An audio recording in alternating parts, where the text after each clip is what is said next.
Do you believe that spirits can be attached to certain objects? My next guest does. Do spirits linger around certain objects such as dolls and other keepsakes?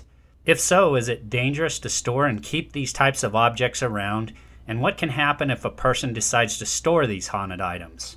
Join me and Haunted Museum owner Steve Hummel as we talk about his Archive of the Afterlife National Museum of the Paranormal and his experiences in the paranormal. Well, greetings, fellow truth seekers, and welcome once again to Passion for the Paranormal, bringing a passion for the paranormal to you. I'm your host, Curry Stegan, and it's great to be back here with you again for another great episode. And this time I've got National Paranormal Museum owner Steve Hummel joining me. He's going to be talking about his haunted objects and his experiences in the paranormal. And very excited to have Steve on the show. If you haven't been over to the website yet, please pay us a visit over there at passion4theparanormal.com. And there you can check out some cool merchandise, and you can catch up with some past episodes. Sign up for the Passion for the Paranormal newsletter. And if you haven't joined us on Facebook, please head over to passion4theparanormal. That is facebook.com/passion4theparanormal. And please like and follow us there. And whatever podcast app you're using, we're pretty much on all of them. Please make sure to hit that subscribe button and, pass a link on to a friend, family member, or coworker if you're enjoying the show. And you can even offer us a review and help us to keep continuing to improve the show. So without further ado, I'm going to go ahead and get into this discussion with Steve. Thank you so much for tuning into the show. Okay, so my guest tonight is Steve Hummel. And Steve has been involved in collecting, presenting, researching, and documenting the paranormal for over 12 years now. Steve is the owner of the Archive of the Afterlife National Museum of the Paranormal, where he showcases many historical, haunted, odd, and even cursed items. Steve also assists those in need of ridding their homes of unwanted energy or hauntings. Steve's work has been featured in the Wall Street Journal, and he has appeared on Ghost Asylum, A&E, and is co-producer of his Paranormal Quest YouTube channel, which now has over 44,000 subscribers. He was a former historical and paranormal tour guide at the West Virginia State Penitentiary for over 11 years, and Steve also hosts a live show called the Para-Archivist. Steve, thank you so much for joining me on the show tonight. Thank you for having me. Yeah, it's a pleasure to have you on, and I think as we were talking a few minutes ago, I said this is ground I haven't covered before on the show. Haunted collected items. What a fascinating topic. Before we get into talking about that and your museum, can you take us back to how this journey all started for you and how you got involved in the paranormal and collecting haunted items and getting your museum started? Well, I think it starts off pretty much cliche with everyone else's story. You see some eerie things when you're a kid, maybe, being sensitive, they hear certain things, and then it kind of plants the seed of curiosity of, what's beyond the world we know, what, lies beyond death, beyond the veil. And so it kind of started out like that for me. And, it started off, I got a lot into the ghost stories and different things like that. I remember as a kid, sitting in class waiting for the Scholastic Book Fair to come about so I could go and buy like books about ghost stories or R.L. Stein's Goosebumps and different things like that. And yeah, I kind of stayed that way for a while.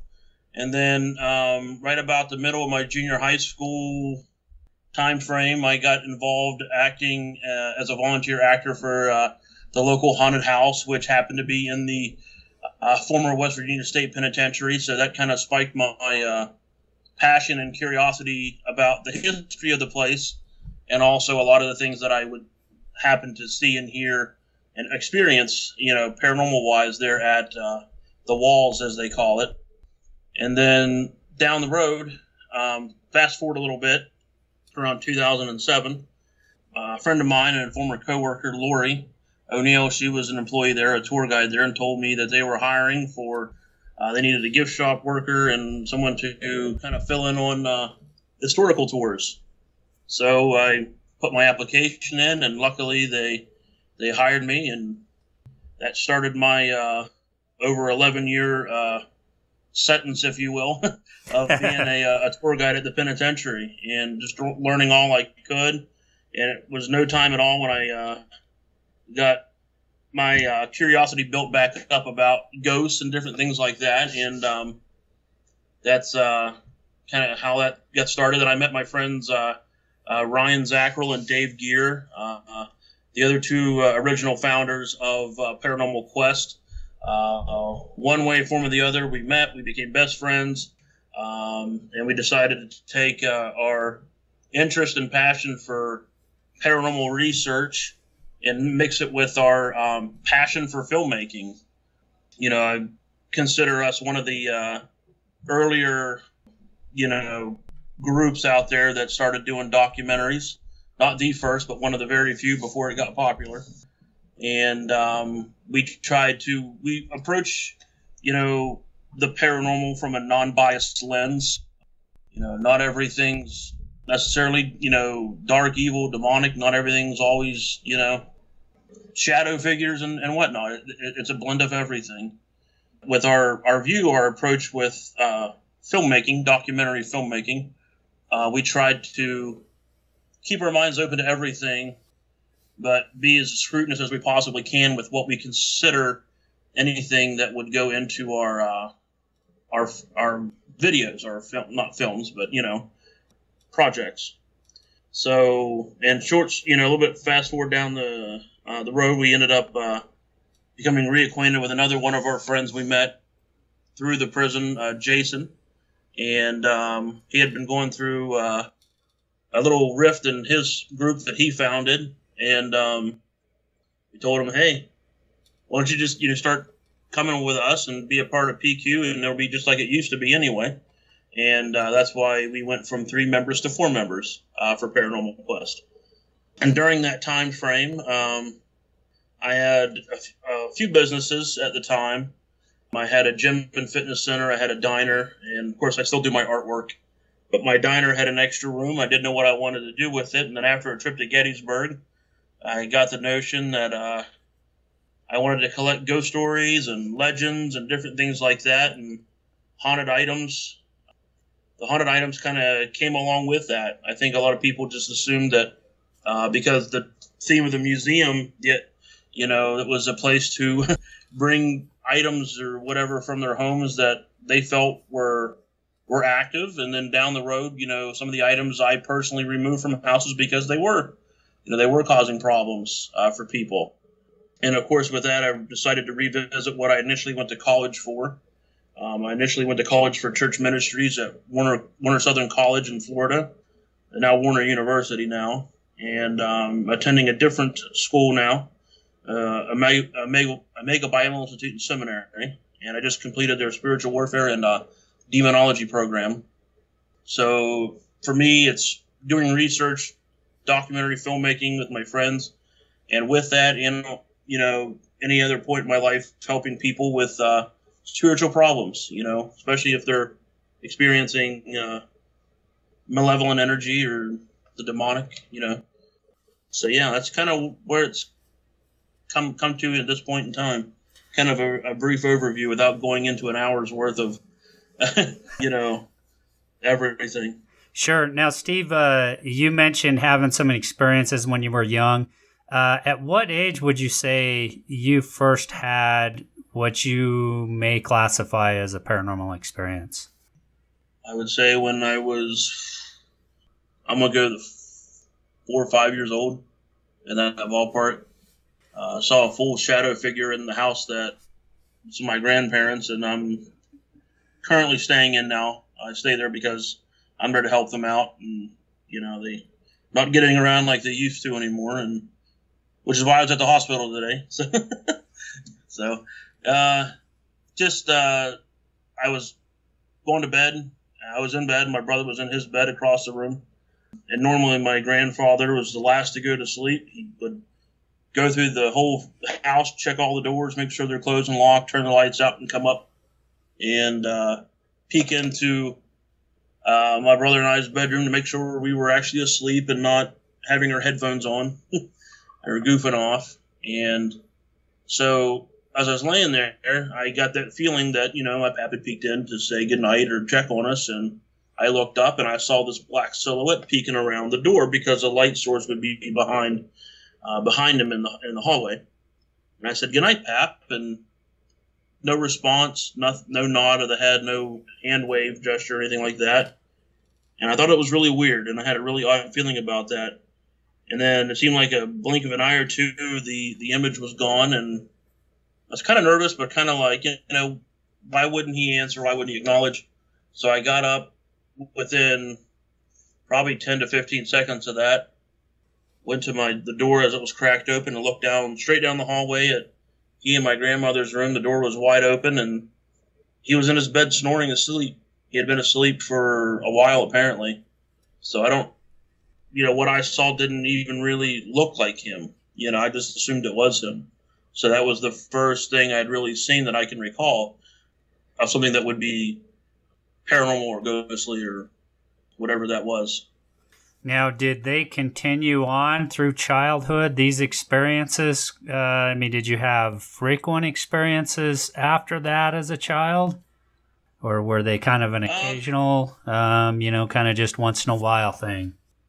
It might have been once in a while thing. I don't quite recall a lot from my childhood. My mom said I was very creative with things. She never mentioned anything about me having an imaginary friend or anything like that, but I can recall as much as I can at younger ages. I always felt in tune with, just the surroundings around me. It's hard to really explain. You just feel the energy from the area you're at or items that you're around and different things like that. My brother was very sensitive. He passed away a couple years ago. And he could hear and see things. And of course, what the doctors do is they put him on medication after medication after medication. And eventually they got him off the medications, and he still had things he would see and hear, but he seemed to be, I wouldn't say more at ease about it, but he kind of controlled his emotions a little bit. It wasn't scary for him as it used to be. We both kind of had a sensitivity to things. Yeah, and let's talk a little bit about the museum. First of all, how long have you been running the museum now? I founded the museum in November of 2011. So it's going to be coming up on, Almost 9 years, wow. It's coming up, yeah. It's kind of snuck up on me. I want to do a big party for the 10-year mark. Now, how many items would you say, haunted items, have you collected over those nearly 9 years? Do I have to count tonight? Ballpark? Are we talking hundreds of items? Just kind of a ballpark? I started one day. I was kind of bored in here. Nobody had come in yet to visit the museum, and I started counting, and I hit 500, and I was only about 3/4 of the way through room 1. So. Oh wow! So we're talking about a lot of items. I have 2 classrooms right now full. Like right behind me here is some of the military stuff. I have those helmets you see are German helmets straight from the battlefields in Latvia and Lithuania. They have bullet holes and shrapnel holes through them and different things like that. I was originally going to do a military museum, and got more into collecting the ghost stuff, and so I kept the World of Wars, not museum, but kept it as a World of Wars exhibit inside the museum. I got a prison exhibit over on the other side of the room, which I have the cap to the electric chair. I have shackles, different things like that. I have an infirmary bed, different things. Yeah, I'd say well over 1,000. The other room has a lot of larger items, but there's another growing doll collection in that room too. Wow. Now, Steve, do you ever have you ever had weird experiences there at the museum, and as a result of these items? And do you think if you have had these any weird experiences, do you think they are attributed to certain items within the museum that you brought in? Yeah, absolutely. It's hard. It would be You know, it would be dishonest to say nothing happens when you collect items from people that are the main reason why they're having spiritual unrest in their house. So yeah, there's a lot of items I have here that come from we'd say more of a negative light. You know what I mean? But they're here; they're not out in the public. So that's the idea. I mean, there's a lot of collectors out there that slowly I'm getting to meet them, and and I think it's important that they're doing what they're doing as well as what I'm doing, and that's helping people, educating people, of items that have spiritual attachments to them. I think there's some strife in the paranormal field. I hate to say that people get a little bent out of shape because either they're doing what you're doing or you're doing what they're doing, and it's not about that. If people are doing it for pride's sake, then you don't need to be in the field. It's just the way it is. You need Absolutely. to be doing it for research and doing it to helping people. Absolutely. What would you say in terms of historical, historical significance? What are some of the most, interesting, would you say, items you've collected over the years? I have the cap to the electric chair. That's from the former West Virginia State Penitentiary. That was worn by 9 inmates who were executed there. I have 3 embalming tables. I'd say the war section, of course. To me, any item that comes from the battlefield, or anything like that, tells a story. It's a lot different than a helmet that came out of an Army surplus store. You know what I mean? So sure. I have us up on top of the helmets there. I'll try to point here. Right. I can't do this right. It's reverse. Right. That's glass jar right here. There we go. And that glass jar, you can't really see it. I know. There's a brick chunk from the Berghoff that came through my extended family. They donated it. That was from Hitler's house in Bavaria. It's I try to also have items that if people come that they're not interested in the ghost stuff, they can have all those military stuff. Or I have some life masks behind me and a display of actors and celebrities who've passed away. They're resin copies from the original molds. I have Hitchcock, Elizabeth Taylor, Heath Ledger, different things like that. So a little bit of something for everybody. Try to. If I had enough money, I'd buy the school that I'm in, and each room would have its own theme, and that way the whole family can come and have a good time.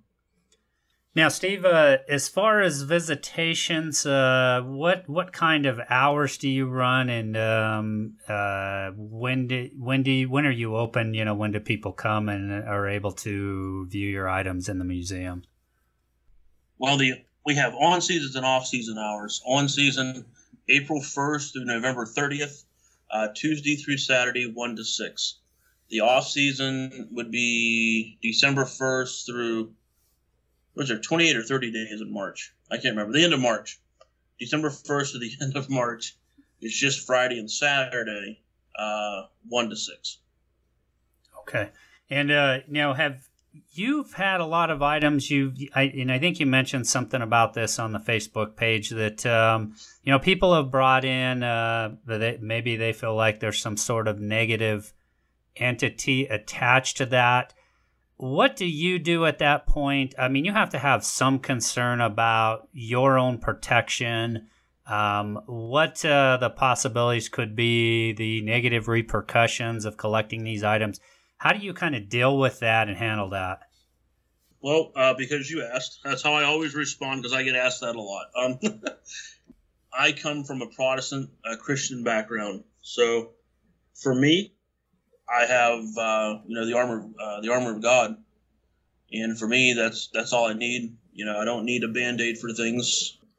If I were to, and this kind of falls back to what I tell people if I go to people's houses. This is what some of my college education, my training, my experience coming out. If I say, let's say, let me pick out an item here. This, if I say this ring right here, which it's not, it's one of my other rings. If I say this ring here is haunted, and I entertain that the fear that I've created off of this ring, if I entertain that to the point where it controls my life, I've given a foothold or a stronghold to whatever entity or energy that might be attached to that item. So for me, my ground with my faith, nothing's more powerful than the God that I worship. So I'm not going to fear something that's lesser than him, because he's given me protection spiritually from anything I could face. We face physical dangers too every day, but for me, the physicality of life is not as important as where I am spiritually. So it's kind of my thing. So a lot of people ask me, every day. Actually, today someone asked me, "How do you sit up here with all these items?" And I say, "Well, pretty much what I just responded with for your question. I know who's got my back, and I don't really worry about it. If I let that fear control my life, then I'm giving up spiritual freedom." Sure. Now, have you ever had an item brought in that you actually ended up getting rid of, or had any negative activity that made you decide you want to put it in a special place, maybe in a certain area where you don't allow the public? Have you had any items, would you say, that have had that kind of negative activity where you've had to do that? No. A lot of what I get to come in here, if it's negative in any way, form, or fashion, I bless it. I'm ordained. And that's where it gets kind of tricky, in my opinion, with things. Anything can be blessed. Any reverend, pastor, lay minister, priest can bless anything. But if another individual comes along and is not protected, and they're not spiritually vigilant for themselves on their behalf, I feel possibly that can reopen that doorway or avenue for whatever is negative that has used that item as a conduit to lash out or latch on in any way, form, or fashion to that person. So I think that each individual person, my opinion, is responsible for themselves day in and day out for their spiritual walk, their spiritual protection. I do what I can to the best of my ability, to the point where I feel confident and at least consciously comfortable that I've blessed the room, blessed the items in the room, or a person's house if I'm getting asked to come to their house. So when I leave that location, I'm feeling I've done everything I could. If they continue to have problems, I will do my best to help them again. But I feel that they need to be educated, which I try to do, which I really try to do, because one of the biggest mindsets I took from college that I feel is very, very, very important, especially with my focus with ministry, is a technique that a former professor of mine, the late Dr. Mac Regal from Warner Southern, told me, and that's each one teach one.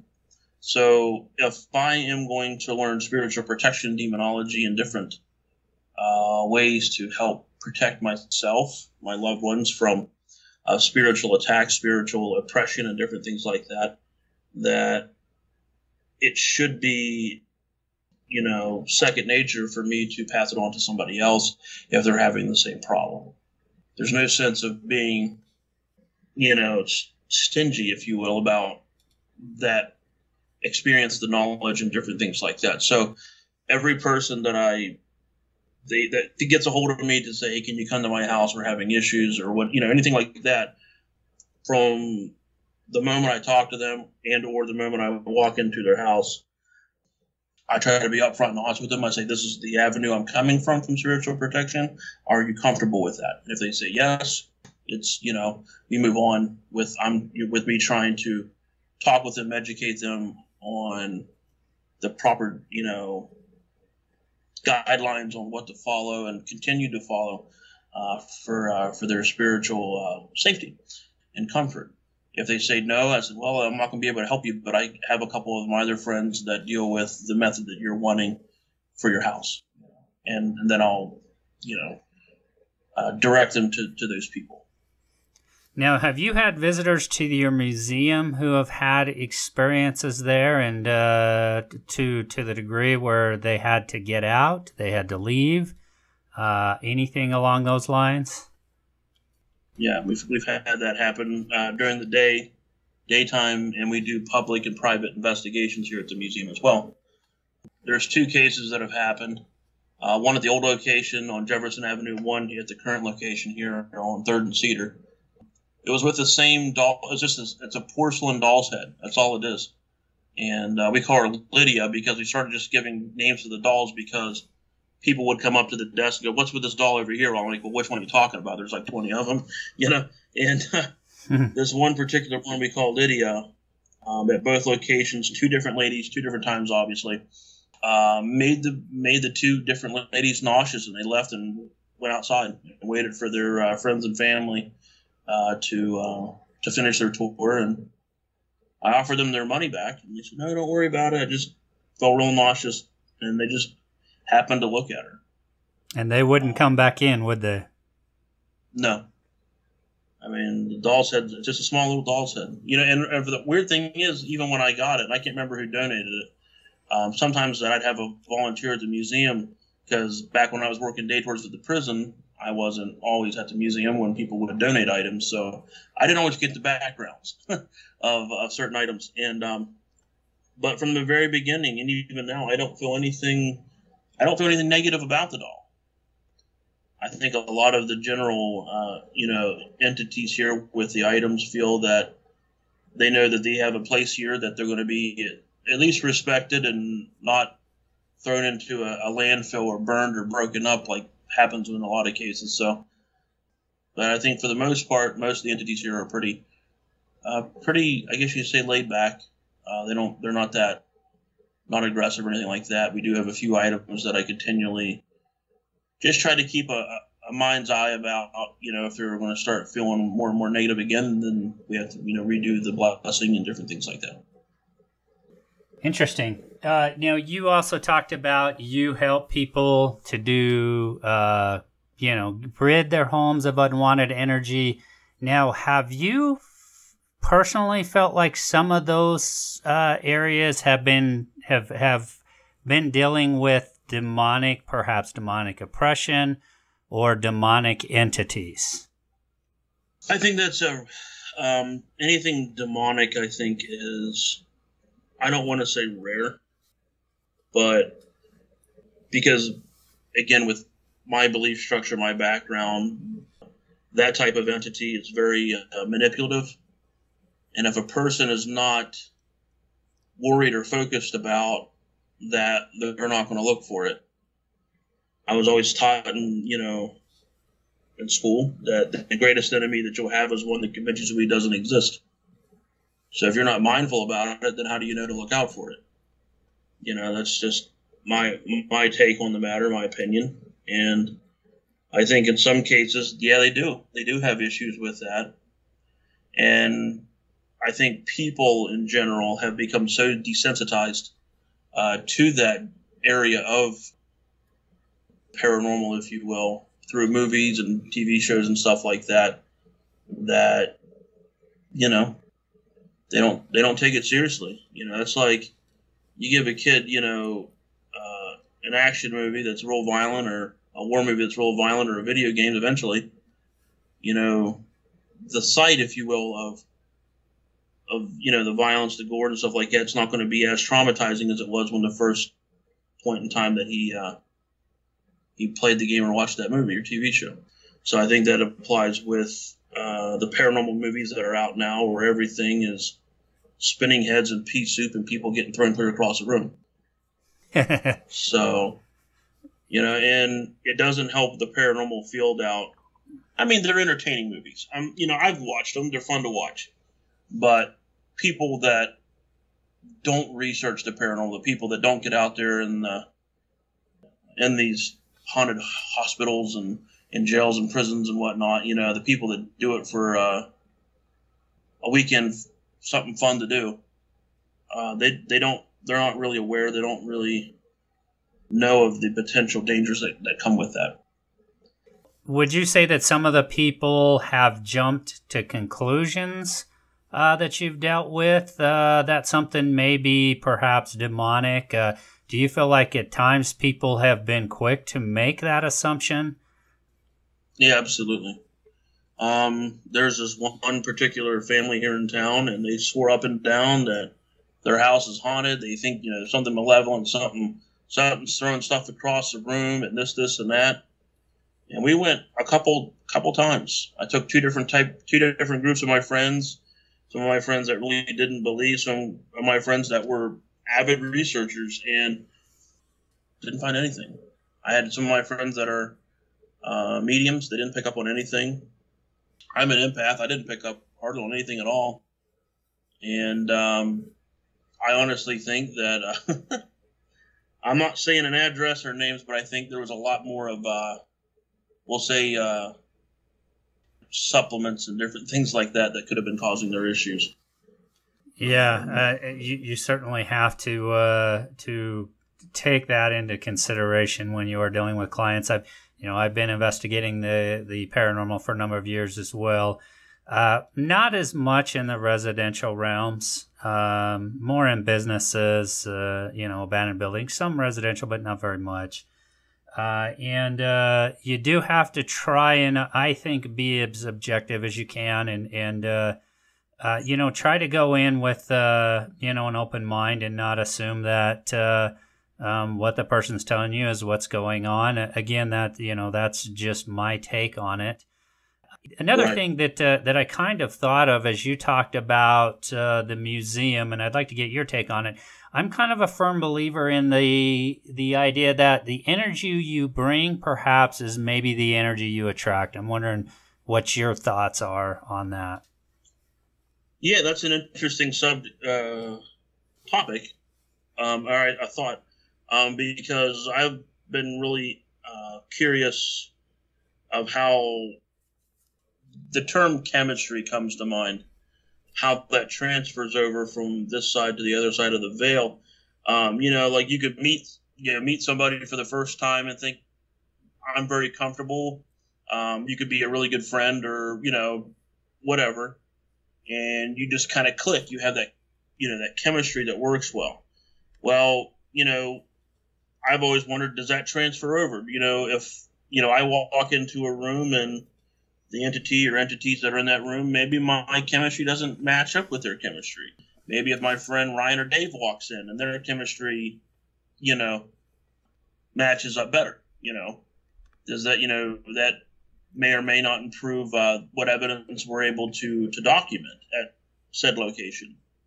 I think that's an interesting question. I think that, yeah, I think it's definitely a possibility that your energy could be, could attract another entity's energy because they're very close, and I can't think of the word I'm looking for. Yeah, sure, and I get what you're saying though. Yeah, the energy level perhaps that you're bringing into the environment, perhaps that is either attracting or not attracting whatever entities, ghosts perhaps are there.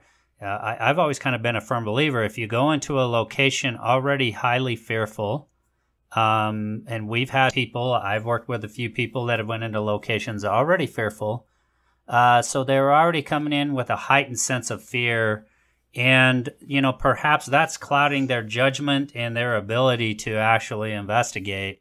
And I've actually seen that play out at locations. Where I'm going in with an open mind, and I guess I am a bit of a skeptic, if you will. It's not that I don't believe in the paranormal or I wouldn't be investigating it, but I think you have to be skeptical of claims at times. You already alluded to a few of them. I mean, people can, there's it's been proven that EMF can cause people to high EMFs can cause people to hallucinate. There's other factors, environmental factors, that can cause and have influence on others that may not have anything to do with the paranormal. So I think you always have to kind of factor in those sorts of things when you're looking at or you're going into a location. The other thing I want to ask you, I mean, you've been doing this museum for quite a while now. And you mentioned you do tours. Now, you have paranormal groups that actually come in and investigate there?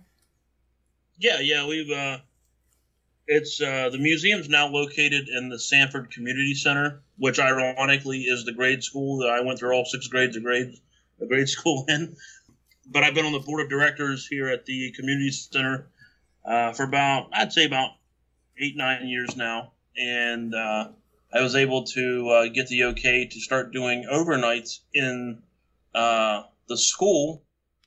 And then shortly after I did that, my pap and I sold the buildings that I had my other businesses in, and I moved the museum here. So it made it a lot easier doing the night events here. That way I could open up the museum rooms, and then our guests have access to all the hallways and most of the rooms, because some of the other rooms are private businesses, so we can't let people into those rooms. But not had anyone complain about it. Most of the activity takes place in the hallways or the museum anyway.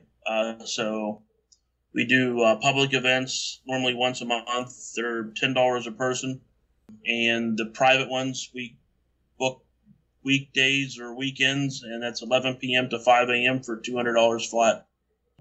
Now, do they have access? Now, Steve, are you along with them on these overnights? Are you actually there with the group while they're investigating, or are they kind of on their own?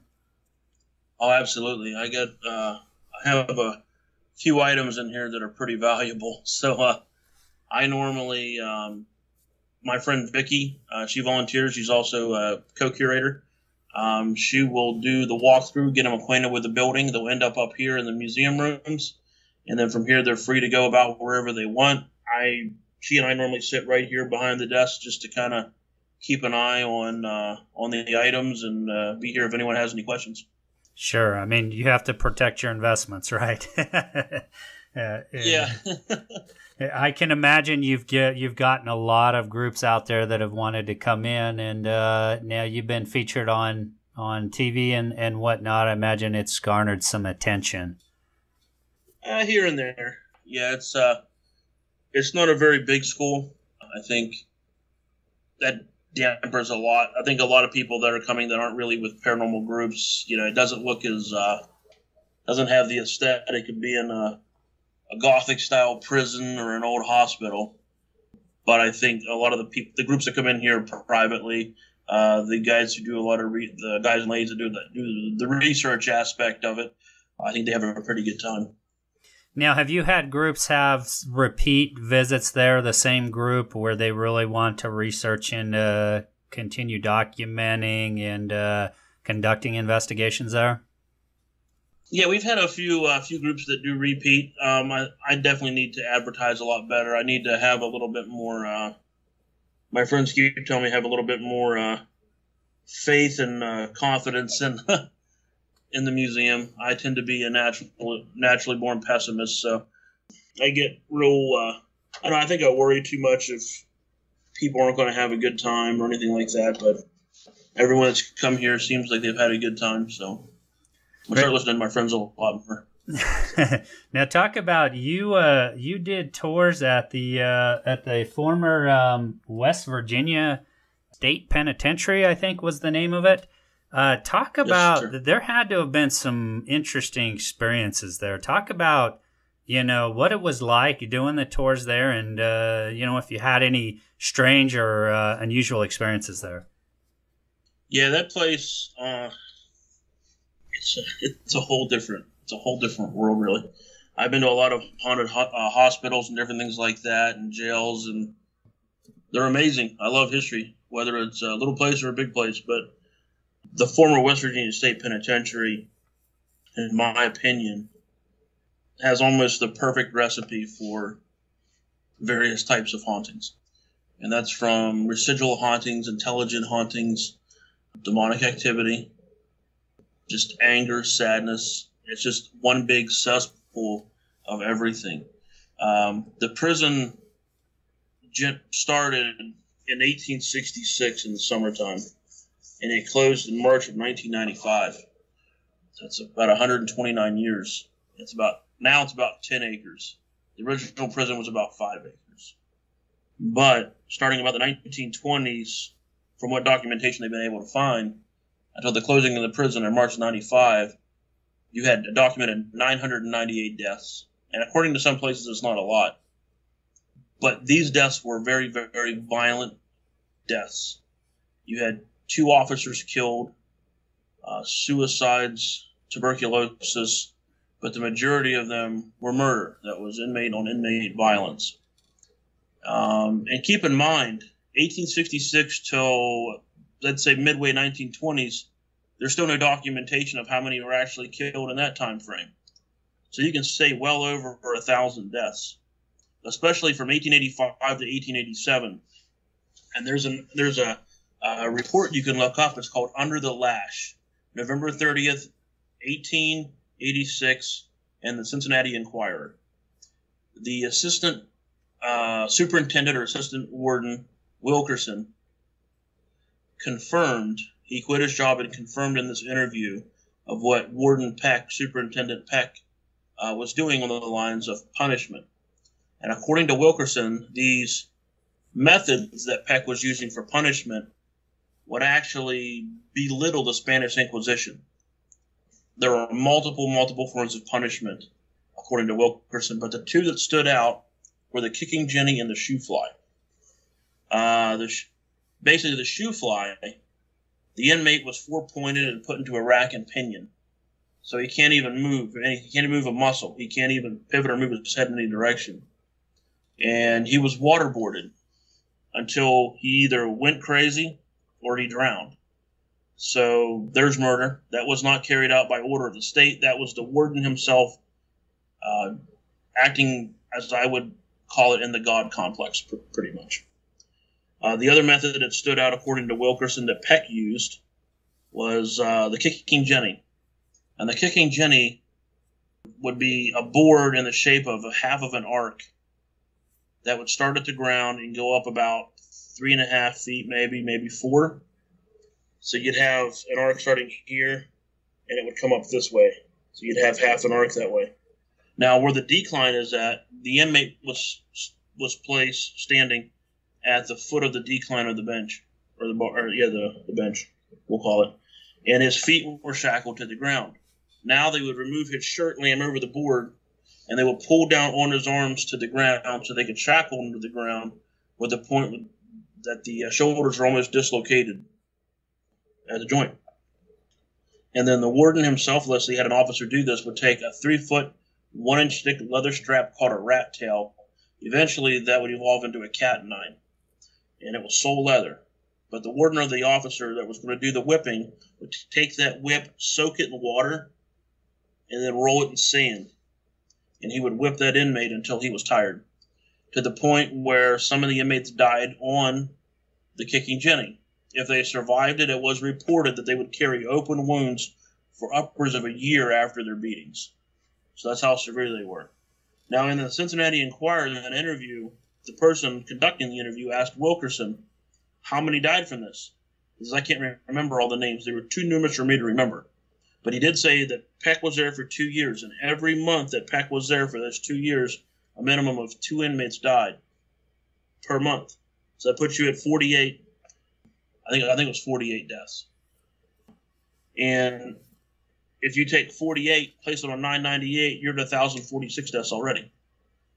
And the last question that I remembered in that interview, they asked him, well, where are all the bodies at? Because they didn't bury them in the prison cemetery. They weren't documented. The only reason they knew about it is because Wilkerson exposed what was going on. And Wilkerson told the person doing the interview that they took every inmate that was waterboarded, whipped to death, or whatever means that Peck decided. All the individuals that way were buried in the prison foundation because they were still building the prison. So, again, a very, very violent 10 acres of property built over Native American burial ground, which lays on a ley line and has multiple underground streams feeding into the Ohio River, which a lot of people believe moving water is a way of providing energy to the spirits and different things like that. So it's a cesspool. It really is. Yeah, some people go there and you have off nights. You have off nights anywhere you go. But if you happen to be there on a night where it's just say right place at the right time, it's going to be a long night. And I can imagine that going into a place like that. Now, I've never investigated in an old prison. That is one thing I haven't done. I can imagine you can kind of feel that residual energy left behind there. You can feel it from the outside. And I forgot to add, they had a lot of satanic worship as well inside the walls. So it's kind of the perfect storm for paranormal activity. It sounds like. I was going to say it that way, but I don't want to sound, I don't want to. But yeah, it really is. Moundsville itself. I've had people come visit me or the museum, and once in a while they ask me, "What's with this town?" Yeah, and I said, "This is Moundsville's Moundsville." And just as of last year, I found out why. I honestly believe I feel very connected to the town, and I didn't realize this, but my aunt Jenny started doing genealogy after she retired, and found out that what would be my 7th great grandfather was Joseph Tomlinson Jr., who he and his family and his 2 brothers and their families were the first settlers here back in the early 1700s. So my grandfather's side of the family's been here since pretty much day one. And I've always just thought interesting that I've always felt linked to the town, and then I find that out recently, and maybe that's why. I don't know. Interesting. Talk a little bit about, I mentioned that you have a YouTube channel, Paranormal Quest, very, very large following. Talk a little bit about Paranormal Quest, what you do with that, and how that works. Well, Paranormal Quest, we originally started out investigating together with my buddy Dave's mom's group. Her name's Polly Gear. Their group was called Mountaineer Paranormal. Polly's the one who took the infamous Shadow Man picture at the penitentiary. And she and her group used to volunteer on the public investigations there. So that's how I met her once I started working there. And Ryan we met because his mom was dating my boss Tom, then they got married. So that's how we all 3 met. And then Jason was friends with Dave. So he started coming to the public overnights. Then we all got to be friends that way. So that's kind of how we all met. So when people ask, how did we meet? I say we met in prison. It's good for a laugh. But Paranormal Quest, or we call it PQ for short. Again, it started with a love of the paranormal and a passion for filmmaking. And I think that's what initially set us apart from a lot of other people, not in a superior way or anything like that, but we wanted to make film. We wanted to make documentaries, and we wanted to take our experiences, our trips, and put them into a video format to share them with the people who wanted to watch. And it just kind of been steadily growing. I remember when we first hit our 100 subscriber, when we were real excited, real proud of ourselves, and we feel that way every time we hit a mile marker. We don't embrace the whole I'm not saying other groups do, but we don't want to come across like we think we're better than everybody else. We've gotten to the point where we've had certain groups using certain techniques that are not saying they're doing it on purpose, but they're questionable or using equipment that's not reliable. And we will, not in a mean way, but we will just try to point it out. We don't want people, providing what would be evidence to the field that's just going to make it difficult in the long run, if that makes sense. Sure. And, that kind of thing certainly, I think, does not help the paranormal field. Do agree with you. There's a lot of stuff out there that people use that, it's not really tried and tested. It can be fun to experiment with, but, for me, it's always been a digital voice recorder has been the most reliable method. Absolutely. You always want to have a camera with you too, but how often do you capture video evidence? Almost never. And usually it's in the form of audio evidence, and that's been my experience. But the gadgets are fun to play with, but you need to know their limitations. 99% of anything video you pick up is just so you're documenting where you're at and where everyone else is in the room. And just like you said, I agree. Digital recorder, the right digital recorders, which led into one of the disagreements we had with a few people in the field. There's a certain type of recorder, one in more specifically that I have a great disdain for. That everyone uses. I don't want to say it, but I want to say it because I feel like I'm being dishonest if I don't say it. But I'm just going to go ahead and say it. The DR60 Panasonic. Yes, I've seen a lot of people using those as well. Yes, and it's a piece of junk. And I mean, here's my thing on it, I guess, for the most part. When Panasonic, the company itself, recalls it, it's broken. You know what I mean? It's just, I personally don't feel comfortable with if I'm using something that's faulty or broken or that I know is just a piece of junk or quack thing. You know what I mean? Or a toy. I don't know.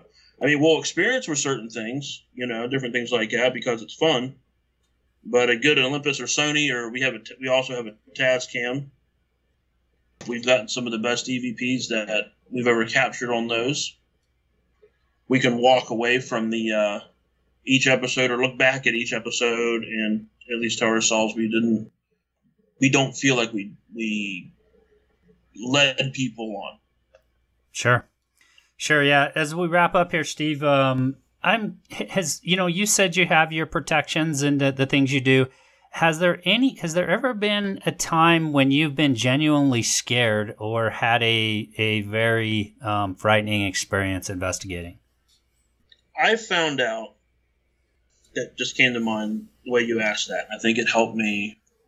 Will help me answer the question in further interviews. I found out if I think of something, even when I'm not at a location or in a certain situation, that I will freak myself out, and I'll consider that fear. But when it comes down to being in the location, and at present time, it's weird. I'm the type, like, I'll tell people I'm afraid of heights. I know there are certain heights I'm not going to go to because it's just stupid. But you know what I mean? But like, I've worked on roofs before and different things like that. So I think if you control the fear, you're going to control yourself for the most part. That's just me. Yeah. I'm not the smartest person or anything like that, but my grandfather always told me the best weapon's between your ears. So if you lose your head, you're going to lose yourself. So have confidence in yourself that you can do something. In this case, let's say go into a haunted place by yourself, because we do solo missions for PQ. For about a half hour, 40 minutes, or an hour sometimes. We could each individual one of us might be in that place by ourselves. When you're there in the moment, it's a lot different than sitting at home on a couch thinking, "Oh, that would scare the crap out of me. I couldn't do that." Now, when you're in the location thinking, "This is going to be freaking fun," you know what I mean? I think sure. Your common sense leaves, I think. Yeah, and I can only think of one occasion where I genuinely felt a little creeped out the number of years I've been investigating, and it was when I stayed behind alone in a building and a couple of the other investigators had left. I won't get into the story, but but yeah, it's been just really that one experience for me that I've ever really truly kind of had an uneasy feeling being in a location. Steve, I really appreciate you taking the time to talk with me tonight. Can you share, first of all, how people can visit the museum, the hours again, how they find out more information about it? Sure. Just the easiest way, go to TripAdvisor or Google, type in Archive of the Afterlife. It's the only one that's going to pop up. That's a good way to get our hours and coordinates and all that to find us. Tuesday through Saturday, 1 p.m. to 6 p.m. That's April 1st through November 30th. That's our on season. We also, again, do public and private overnights. Definitely check us out on Facebook. All the updates for like ghost tours and stuff like that, I post through the Facebook page. Yeah, that's pretty much it for the hours and whatnot. It's only $5 a person to go through. We're pretty cheap. Try to keep it as cheap as possible. Hate to say you can't do a free museum. I don't have a lot of money and gotta pay the rent. So here's what it is. Absolutely. Now talk about how people can find your YouTube channel. So it's just Paranormal Quest. Paranormal Quest. It's that simple. Go to YouTube, type in Paranormal Quest, and it should be the first thing that pops up. And like I said, we're about over 44,000 subs. So just look for the 44K. I think we're going to be changing our little thumbnail. So I'd like to tell you what it is, but it's not going to be that for much longer. So. All right. Well, once again, Steve, thank you so much for joining me. Hopefully, you continue to grow the museum there, continue to grow the visitors, and continue to have visit. I'd love to. I'm in Utah now. It'd be quite a trip for me, but if I'm ever out that way, I certainly will try to pay it a visit. So, let me know if and when you're out this way. All right. Sounds good. Thanks again, Steve. Have a great night. Hey, you too. Take care. Okay, so that about does it for tonight's show, and that was interesting, talking about haunted objects, and was a topic I've never covered before on the show. So big thanks to Steve for joining me on the show, and thanks so much for tuning into the show, and really look forward to the next episode. Have a great night.